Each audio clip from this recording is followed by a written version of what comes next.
Hello friends, welcome to mind blowing study. तो हम class 8 की एनसीईआरटी साइंस कर रहे थे, जिसमें हमारा 5 चैप्टर कंप्लीट हो गया था। अब हम इसमें कितने चैप्टर करेंगे? चैप्टर नंबर 6, जिसका नाम है दहन और ज्वाला। तो इसमें हम इस वीडियो में इसको हम क्या करेंगे, ठीक है। तो यहाँ पे क्या दिया हुआ है कि हम घरों में उद्योगों और वाहनों को चलाने के लिए विभिन्न प्रकार के ईंधनों का प्रयोग विविध परियोजना के लिए करते हैं। तो हम अपने घरों में भी बहुत ही प्रकार के ईंधन का प्रयोग करते हैं। यहाँ तक कि हम दैनिक जीवन में अनेकों प्रकार के ईंधन का प्रयोग करते हैं। क्या आप अपने घरों में प्रयुक्त होने वाले कुछ ईंधन का नाम बता सकते हैं? तो आप जरूर बता सकते हैं। जैसे कि अगर जीवाश्म ईंधन का नाम बताएंगे तो हम लोगों ने जस्ट इसके पीछे वाले चैप्टर में पढ़ा था कोयला के बारे में। तो कोयला क्या है? हम लोग खाना बनाने के लिए उसका प्रयोग करते हैं, ठीक है। तो कोयला हो गया, और साथ में जैसे कि क्या है एलपीजी भी क्या है? प्राकृतिक गैस, ठीक है। तो वो भी हम अपने घरों में यूज करते हैं। तो बहुत ही प्रकार के हम क्या करते हैं? ईंधन का प्रयोग करते हैं अपने घरों में भी। कह रहे व्यापार और उद्योग में प्रयोग होने वाले कुछ ईंधन का नाम बताइए। तो अब व्यापार में या फिर बोल रहा है वाहन में, तो वाहन उद्योग में भी, तो उद्योग में कोयला का भी प्रयोग किया जाता है और व्यापार में भी, ठीक है। ये हो गया। आगे है मोटर गाड़ी चलाने में कौन सा ईंधन काम आता है? तो ये सारे चीज अगर आप चैप्टर 5 पढ़े होंगे तो सारे क्वेश्चन का आंसर आपको खुद आता होगा। अगर आपने चैप्टर 5 कंप्लीट नहीं किया है तो आपको ये वाली चीजें समझ नहीं आएगी। इसलिए चैप्टर 6 करने से पहले आप चैप्टर 5 करिए, ठीक है। तो यहाँ पे दिया हुआ है कि मोटर गाड़ी चलाने से पहले, तो मोटर गाड़ी से सम्मिलित क्या होता है? तो जो भारी वाहन होते हैं उसमें हम डीजल का प्रयोग करते हैं, ठीक है। और जो हल्के वाहन होते हैं उसमें हम किसका प्रयोग करते हैं? तो पेट्रोल का प्रयोग करते हैं। ये सारी चीज किससे निकलते हैं? तो पेट्रोलियम से। ये सारी चीजें हम लोग चैप्टर नंबर 5 में पढ़ चुके हैं। कह रहे हैं आपकी सूची में सम्मिलित ईंधन गोबर, लकड़ी, कोयला, कास्ट कोयला, पेट्रोल, डीजल, संपीड़ित प्राकृतिक गैस यानी कि सीएनजी आदि है। तो हाँ, हम लोग जब लिस्ट बनाएंगे तो कोयला भी लिखेंगे। कोयला को भी ईंधन के रूप में प्रयोग किया जाता है। साथ में लकड़ी, गोबर के उपले बनाकर प्रयोग किए जाते हैं, या फिर गोबर से गोबर गैस भी बनाया जाता है। और कास्ट कोयला मतलब क्या? कि जब लकड़ी को हम क्या करते हैं? जला देते हैं, और लास्ट में जो जली हुई लकड़ी बच जाती है तो वो क्या बन जाती है? लकड़ी का कोयला। उसी को बोला गया है क्या? कास्ट कोयला, ठीक है। पेट्रोल, डीजल, ये सारी चीजें। और सीएनजी का यहाँ पे दिया संपीड़ित प्राकृतिक यानी कंप्रेस्ड नेचुरल गैस, ठीक है। कह रहा कि आप मोमबत्ती के जलाने से परिचित, आप मोमबत्ती के जलने से परिचित है। तो हाँ, आराम से हम लोग परिचित है। मोमबत्ती जलने और कोयले जैसे ईंधन के जलने में क्या अंतर है? तो कह रहा है कि मोमबत्ती के जलने और कोयले के जलने में क्या अंतर है? तो ये सारी चीजें हम क्या करेंगे? इस चैप्टर में समझेंगे। कह रहा है कि शायद आपका अनुमान सही है कि मोमबत्ती क्या होती है? ज्वाला के साथ। तो अगर आप सोचेंगे इसके बारे में तो आपको ऐसा लगेगा कि जो मोमबत्ती में क्या होती है? लौ निकलती है, ठीक है। वो ज्वाला के साथ जलती है। जबकि कोयला क्या होता है? उसमें ज्वाला लंबी नहीं निकलती है, छोटे छोटे ज्वालाएं निकलती है, लेकिन ताप उसका क्या होता है? उच्च होता है। लेकिन मोमबत्ती का ताप उतना उच्च नहीं होता है। ऐसा नहीं है कि मोमबत्ती में ताप नहीं होता है, मोमबत्ती में भी ताप होता है लेकिन उच्च नहीं होता है, ठीक है। तो ये सारी चीजें आपको समझ आ रही होगी।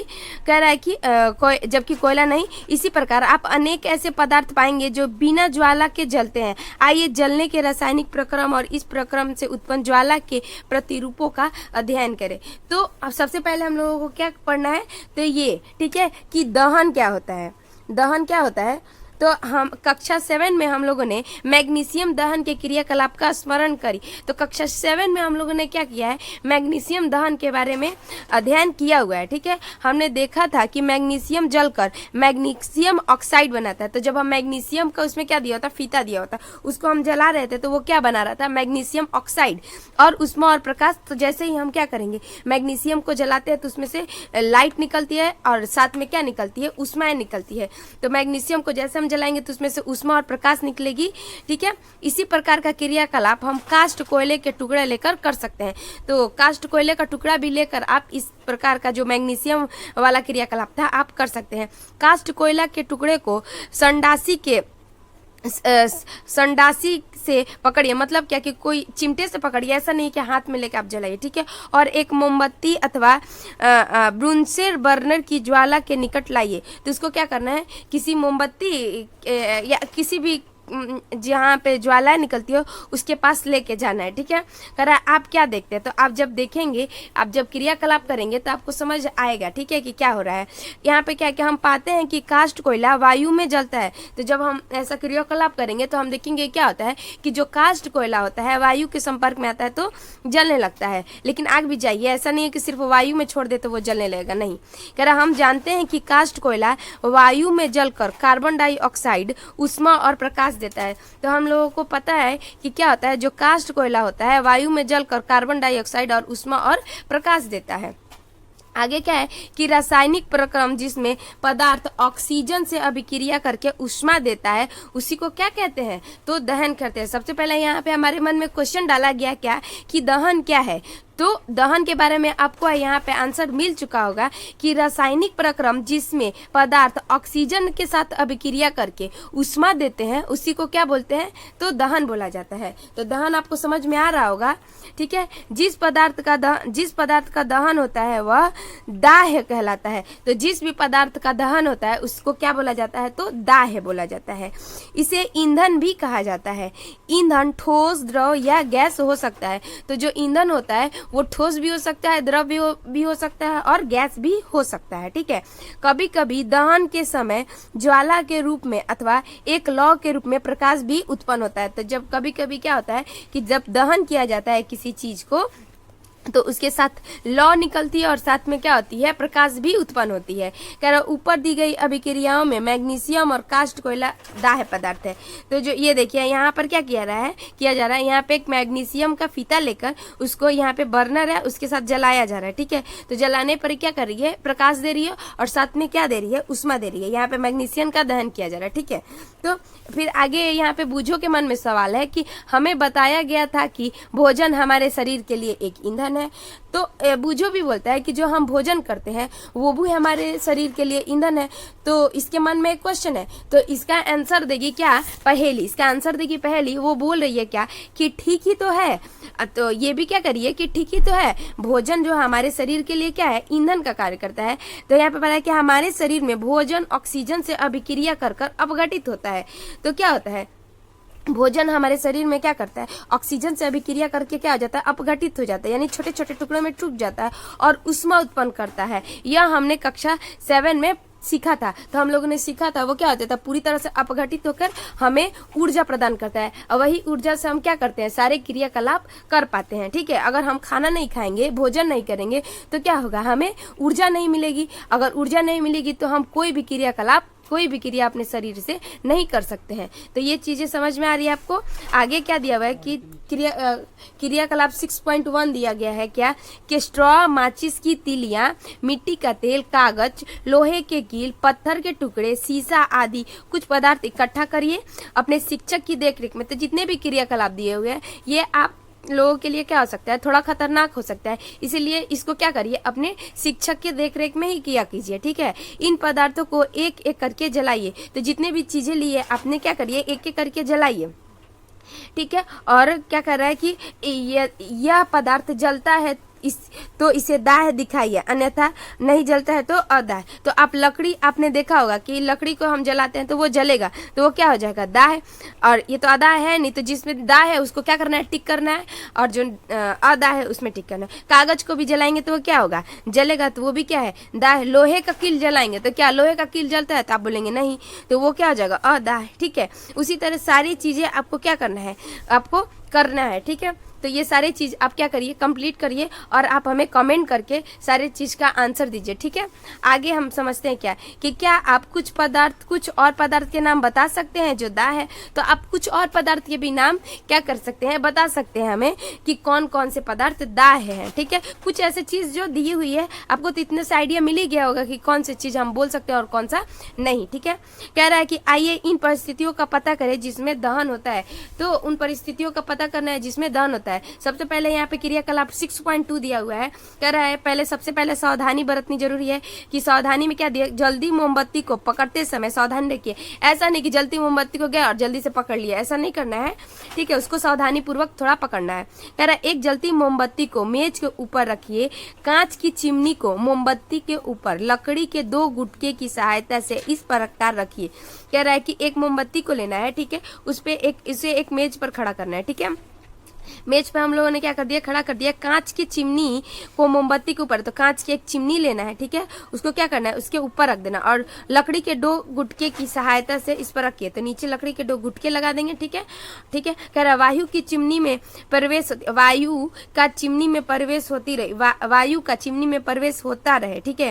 तो ऐसा नहीं हो कि वायु जाना बंद कर दे। तो जब हम ऐसे करेंगे तो नीचे से क्या हो जाएगी, वायु जाते रहेगी। कह रहा है देखिए ज्वाला का क्या होता है, अब लकड़ी के गुटके को हटा दीजिए। तो यहाँ पे जो लकड़ी का गुटका आप लोगों ने लगाया है, ठीक है, उसको अब धीरे धीरे क्या कर लीजिएगा, हटा लीजिए। अब ऐसा करने से क्या हो जाएगा, ये इसमें वायु नहीं प्रवेश कर पाएगी, ठीक है। तो कह रहा है पुनः ज्वाला को देखिए, अंत में एक कांच के स्लेट चिमनी के ऊपर रख दीजिए। तो ऊपर से एक कांच की स्लेट रख देना, ठीक है। अब कांच की स्लेट रख देंगे। चित्र 6.2 के सी में दिखाया गया है। ज्वाला को पुनः देखिए, तीनों स्थितियों में क्या होता है, क्या ज्वाला कंपन करती हुई बुझ रही है, क्या यह कंपन करती है और धुआं देती है, क्या यह अपरवाद ज्वलती है, क्या आप दहन प्रक्रिया में वायु की भूमिका के बारे में कुछ निष्कर्ष निकाल सकते हैं। तो हाँ, ठीक है। अब यहाँ पे सारे आंसर दिए हुए हैं कि हम पाते हैं कि दहन के लिए वायु आवश्यक है। तो जैसे ही आप वायु का उसमें जाना बंद करेंगे, वो क्या हो जाएगी, वायु जो ज्वाला है वो क्या हो जाएगी, धीरे धीरे बंद होने लगेगी, ठीक है।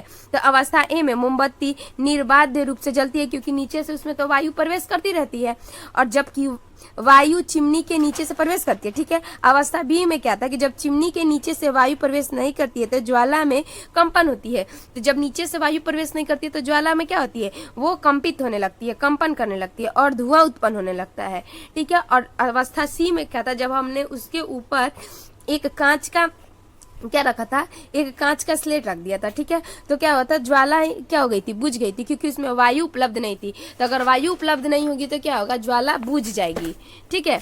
अब नेक्स्ट पे आते हैं, अगले पेज पे क्या है कि हमने पढ़ा कि सूर्य अपनी ऊष्मा और प्रकाश उत्पन्न करती है, स्वयं की ऊष्मा और प्रकाश उत्पन्न करती है। क्या यह भी एक प्रकार का दहन है, ठीक है। तो हम लोगों ने क्या अभी पढ़ा था कि ऑक्सीजन की उपस्थिति में जो चीजें ऊष्मा और प्रकाश का उत्पन्न करती है उसी को क्या बोलते हैं, दहन, ठीक है। तो सूर्य भी तो ऊष्मा और प्रकाश का उत्पन्न करती है, तो क्या यह भी एक प्रकार का दहन है। तो यहाँ पे आंसर है कि सूर्य में ऊष्मा और प्रकाश नाभिकीय अभिक्रिया द्वारा उत्पन्न होती है। आप इस प्रक्रम के बारे में आगे चलकर पढ़ेंगे, ठीक है।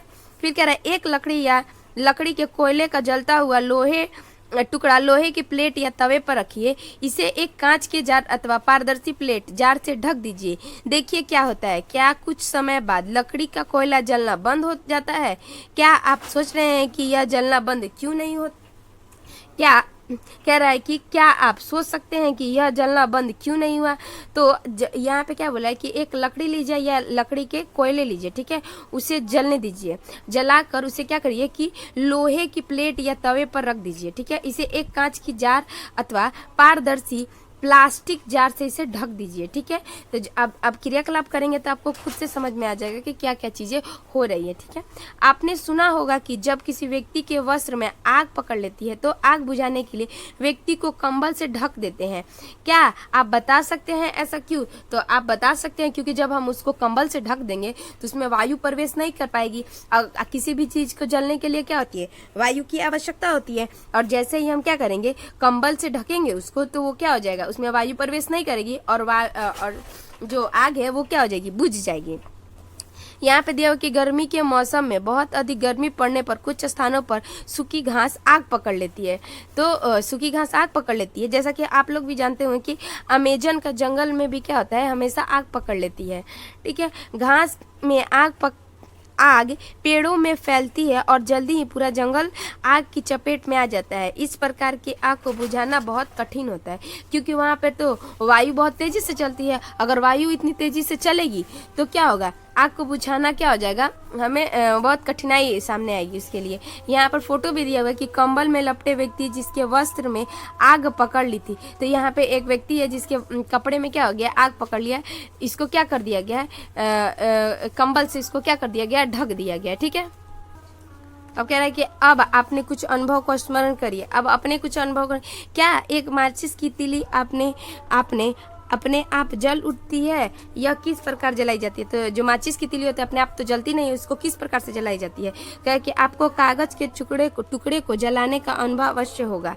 जब जलती हुई माचिस की तीली उसके पास लाते हैं तो वो क्या यह जल उठता है? तो हाँ। कह रहा है क्या आप लकड़ी के एक टुकड़े को जलती माचिस की तीली उसके पास लाकर जला सकते हैं? तो कह रहे क्या आप लकड़ी के एक टुकड़े को जलती माचिस के पास तीली उसके पास लाकर, तो इस क्या बोल रहा है कि एक लकड़ी का टुकड़ा, ठीक है, अगर एक लकड़ी का टुकड़ा आप जलती माचिस के पास ले जाएंगे तो क्या वो जल जाएगा? तो आप बोलेंगे नहीं, क्यों नहीं जलेगा? कागज तो जल गया लेकिन लकड़ी का टुकड़ा क्यों नहीं जला? इसके बारे में सारी चीजें हम लोगों को आगे पढ़ना है, इसलिए मैं अभी नहीं बता रही हूँ, ठीक है। कह रहा है कि क्या आप लकड़ी के एक टुकड़े को ये हो गया, लकड़ी या कोयले को जलाने के लिए आपको कागज अथवा मिट्टी के तेल का प्रयोग क्यों करना होता है? तो आप लोगों ने भी देखा होगा कि हमें क्या होता है, जब लकड़ी या कोयला को जलाना होता है तो हम मिट्टी का तेल का प्रयोग करते हैं या फिर कागज के टुकड़े का प्रयोग करते हैं। तो ऐसा क्यों करते हैं? कागज में तो आग जल्दी पकड़ लेता है लेकिन लकड़ी का कोयला और लकड़ी या फिर लकड़ी का कोयले में आग जल्दी नहीं पकड़ता है। क्या आपने जंगल में लगने वाले आग के बारे में सुना है? तो जंगल में लगने वाले आग के बारे में ये इसके लिए, ठीक है, तो सुना ही होगा, हम लोग नहीं सुना है तो पढ़ाते हैं ना अभी फिलहाल में, ठीक है। कह रहा है क्या यह अनुभव आपको बता सकता है कि विभिन्न पदार्थों के विभिन्न ताप पर आग पकड़ते हैं? तो आप क्या करें, वह न्यूनतम ताप जिस पर कोई पदार्थ जलने लगता है उसका वो ज्वलन ताप कहलाता है। ये ज्वलन ताप आप लिख लीजिए कि ज्वलन ताप किसे कहते हैं कि वह न्यूनतम ताप जिस पर कोई पदार्थ जलने लगता है उसको ही क्या बोलते हैं, ज्वलन ताप। तो लकड़ी और कोयले का जो ज्वलन ताप होता है वो उच्च होता है। अगर उच्च होता है इसीलिए उसमें क्या होता है, आग नहीं पकड़ता है, ठीक है। तो ज्वाला ताप आपको समझ में आ गया, ठीक है। कह रहा है कि ज्वाला ताप, ठीक है, ज्वलन ताप। कह रहा है क्या आप अब बता सकते हैं कि कमरे के ताप पर माचिस की तीली अपने आप आग क्यों नहीं पकड़ती? तो अब आप लोगों को पता हो गया कि जो माचिस की तीली होती है वो कमरे के ताप पर क्यों नहीं जलती है, क्योंकि उसका ज्वलन ताप कमरे की ताप से क्या होता है, उच्च होता है, इसीलिए वो नहीं जलती है। कह रहा है कि माचिस की तीली माचिस की डिबिया के बगल में रगड़ने पर ही क्यों जलती है? तो जो माचिस की तीली होती है, आप लोगों को पता है कि जो माचिस की तीली होती है उसके साइड में जो लगा होता है रेड टाइप का, हम उस पर ही रगड़ते हैं तभी माचिस की तीली क्या होती है, जल जाती है। तो यहाँ पे दिया हुआ माचिस क्या इतिहास दिए हुए, ठीक है, कि कैसे कैसे माचिस का बना हुआ है, ठीक है। कह रहा है माचिस का इतिहास बहुत पुराना है। 5000 से अधिक वर्ष पूर्व प्राचीन मिस्र में गंधक में डुबाए गए चीड़ की लकड़ी के छोटे टुकड़े माचिस की तरह उपयोग किए जाते थे। तो जो चीड़ के टुकड़े थे उसको माचिस की गंधक में डुबाया हुआ होता था, उसी का प्रयोग करते थे। आधुनिक निरापद माचिस का विकास लगभग 200 वर्ष पूर्व हुआ है। एंटीमनी ट्राइसल्फाइड, पोटेशियम क्लोरेट और श्वेत फास्फोरस का मिश्रण कुछ गोंद और स्टार्च के साथ मिलाकर उचित लकड़ी से बनी माचिस की तीली के सिरों पर लगाया जाता है। तो माचिस के सिरों पर क्या क्या होता है ये ध्यान रखिए, क्या क्या, एंटीमनी ट्राइसल्फाइड, उसके बाद पोटेशियम क्लोरेट और श्वेत फास्फोरस, ये सारी चीज़ों का मिश्रण बनाकर और उसमें कुछ गोंद और स्टार्च को साथ में मिलाकर बनाई जाती है और माचिस के जो सिरों पर रेड आपको दिखाई देती है वो लगाई होती है, ठीक है। जब इसे किसी खुरदरी सतह से रगड़ा जाता है तो वो घर्षण की ऊष्मा के कारण श्वेत फास्फोरस प्रज्वलित हो जाता है। तो जब इसको क्या किया जाता है, रगड़ा जाता है, तो ये जो श्वेत फास्फोरस है वो क्या हो जाता है, प्रज्वलित हो जाती है, जिससे माचिस की तीली का दहन प्रारंभ हो जाता है। तो जो माचिस की तीली क्या हो जाती है, जलना शुरू हो जाता है। परंतु श्वेत फास्फोरस माचिस उद्योग में काम करने वाले और माचिस का उपयोग करने वाले दोनों के लिए खतरनाक सिद्ध हुआ। आजकल निरापद माचिस के सिरों पर केवल एंटीमनी ट्राइफास्फेट और पोटेशियम क्लोराइड लगा होता है। तो जो पहले लगा होता था उसमें एंटीमनी ट्राई सल्फाइड और पोटेशियम क्लोराइड और श्वेत फास्फोरस लगा होता था, ठीक है। लेकिन जो सफ़ेद फास्फोरस है बहुत जल्दी आग पकड़ लेता है, इसीलिए उसका प्रयोग अब नहीं किया जाता है। अब सिर्फ एंटीमनी ट्राइफास्फेट और पोटेशियम क्लोराइड ही लगाया रहता है। रगड़ने की सतह पर चूर्णित कांच और थोड़ा सा लाल फास्फोरस लगाते हैं। अब सफ़ेद फास्फोरस का नहीं, अब लाल फास्फोरस का प्रयोग किया जाता है जो कम खतरनाक होता है। जब माचिस की तीली को खुरदरी सतह पर रगड़ा जाता है तो कुछ लाल फास्फोरस सफ़ेद फास्फोरस में परिवर्तित हो जाता है। यह तुरंत माचिस की तीली के सिरों पर लगे पोटेशियम क्लोराइड से अभिक्रिया कर पर्याप्त ऊष्मा उत्पन्न कर देती है, जिससे कि एंटीमनी ट्राइफॉस्फेट का दहन प्रारंभ हो जाता है। तो ये चीजें आपको क्या होगी, समझ में आ गई। आप सोच रहे हैं कि एक छोटी सी माचिस की तीली बनाने में इतना सारा दिमाग लगाया गया है। तो हम इस वीडियो को इतना ही रखते हैं, इससे ज़्यादा करेंगे तो हमारा वीडियो क्या हो जाएगा, काफ़ी लंबा। ठीक है, तो अब नेक्स्ट वीडियो में इसके आगे पढ़ेंगे। ठीक है, तो यहाँ तक आपको वीडियो अच्छा लगा तो आप हमें लाइक और कमेंट करके बता सकते हैं। थैंक यू सो मच यहाँ तक वीडियो देखने के लिए।